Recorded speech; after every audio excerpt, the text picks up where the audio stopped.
Baik, kembali kita lanjutkan murojaah kita. Murojaah materi nahwu dari kitab Durusul Lugha Al-Arabiyyah li Ghairi Natiqina Biha jilid yang kedua. Sekarang insyaallah kita masuk ke pelajaran yang ke-9. Pelajaran yang ke-8 tidak kita ambil ya, karena pelajaran yang ke-8 hanya berisi latihan-latihan pengulangan dari beberapa pelajaran sebelumnya, pelajaran ke-7, pelajaran ke-6 dan seterusnya. Jadi tidak kita ambil murojaah pelajaran yang ke-8. Kita lanjut ke pelajaran yang ke-9. Apa yang sudah kita bahas di pelajaran yang ke-9? Kita sudah bahas 3 pokok pembahasan. Yang pertama, sigoh at-ta'ajjub. Sigoh ta'ajjub. Apa itu sigoh at-ta'ajjub? Yaitu konteks kalimat menunjukkan keheranan, betapa gitu ya.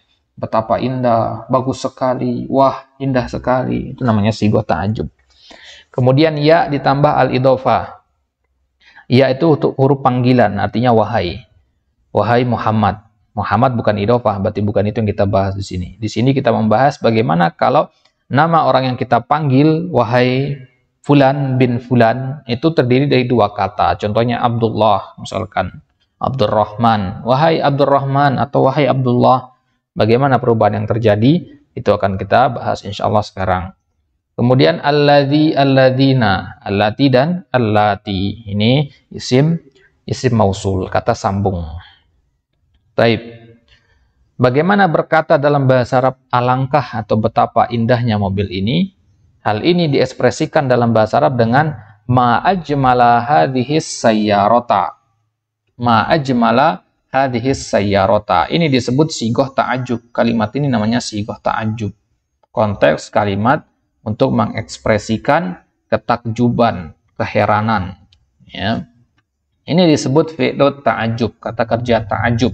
Dan wazannya ma'af'alahu, ajmala, af'ala. Kemudian hu di sini maksudnya hadhis sayyarata ini, yang mewakili dengan hu di sini. Ini wazannya ya, ma'af'alahu. Seseorang dapat mengatakan domir hu atau domir lainnya dalam bentuk mansub atau menggantinya dengan isim dalam keadaan mansub. Ya, contohnya ma'at yaba ka. Ya, ma'at yaba ka, ma'at yabahu boleh. Ya, alangkah baiknya Anda. Yaba dari kata thayyib. Ya, jadi kata yang ingin kita tujukan keheranan itu harus kita rubah dulu menjadi wazan af'alu. Ya, isim tafdil itu. Kemudian kita patahkan isim tabdil tadi. Thayyibun jadi atyabu. Jamilun menjadi ajmalu. Ajmalu masukkan ma ta'ajjub, ya, ma ta'ajjub jadinya ajmala. Ma ajmala. Baru ditambahkan apa yang kita herankan, benda apa? Ma ajmala hadzal baita, ma ajmala hadzal masjida, ya. Harus masjida ya. Ma ajmala hadzal masjida, harus fathah dia. Karena di wazannya menggunakan ma'af'alahu, ya. Hu di sini domir nasab. Jadi harus keadaan mansub. Taib. Kemudian yang selanjutnya ya dan idhofah. Kita telah belajar dalam buku pertama, jilid yang pertama, bahwa isim setelah ya hanya berharokat 1 domah saja. Waladun, kemasukan ya menjadi ya waladu. Ustadzun, kemasukan ya menjadi ya ustadzu, dan seterusnya. Tapi yang kita pelajari di jilid pertama kemarin, itu nama orangnya hanya 1 kata. Hamid, Bilal, Ustadz, Walad, itu kan hanya 1 kata. Sekarang jika isim setelah ya adalah mudhof atau 2 kata, karena mudhof kan pasti ada mudhofun ilaihnya ya, berarti ada 2 kata, maka dia berubah menjadi mansub. Mudhofnya berubah menjadi mansub, sedangkan mudhofun ilaihnya tetap. Contohnya bintu Bilalin, bintu mudhof, Bilalin mudhofun ilaih, kemasukan ya menjadi binta Bilalin. Jadi mansub dia. Taib.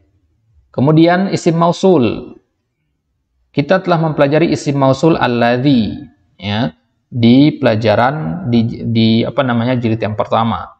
Alladzi itu untuk mudzakkar mufrad, Muhammad misalkan, kita katakan alladzi. Kemudian kita pelajari juga muannas mufrad, allati, Aisyah, allati. Nah, sekarang di jilid yang kedua ini kita mempelajari bentuk jamaknya. Ya, kalau jamak dari alladzi itu alladzina, jamak dari allati adalah allati, bukan allatina ya, allati. Contoh penggunaannya, kalau mufrad mudzakkar ar-rajulu alladzi. Ar-rajulu alladzi. Ya, gunakan alladzi di sini kenapa? Karena ar-rajulu mudzakkar dan mufrad. Bagaimana kalau mudzakkar dan jamak? Contohnya ar-rijalu, para laki-laki. Alladzina kita gunakan. Makanya di Al-Qur'an kalau Allah katakan ya ayyuhallazina, berarti banyak orang yang dipanggil di situ. Kalau dikatakan ya ayyuhalladzi, berarti hanya satu yang dipanggil. Itu maksudnya ya. Berarti simpulannya alladzi mufrad mudzakkar, allati mufrad muannas, alladzina jamak mudzakkar, allati jamak muannas. Baik. Itu dia pembahasan dari pelajaran yang ke-9. Insyaallah kita lanjutkan di pelajaran yang ke-10. Wassalamualaikum warahmatullahi wabarakatuh.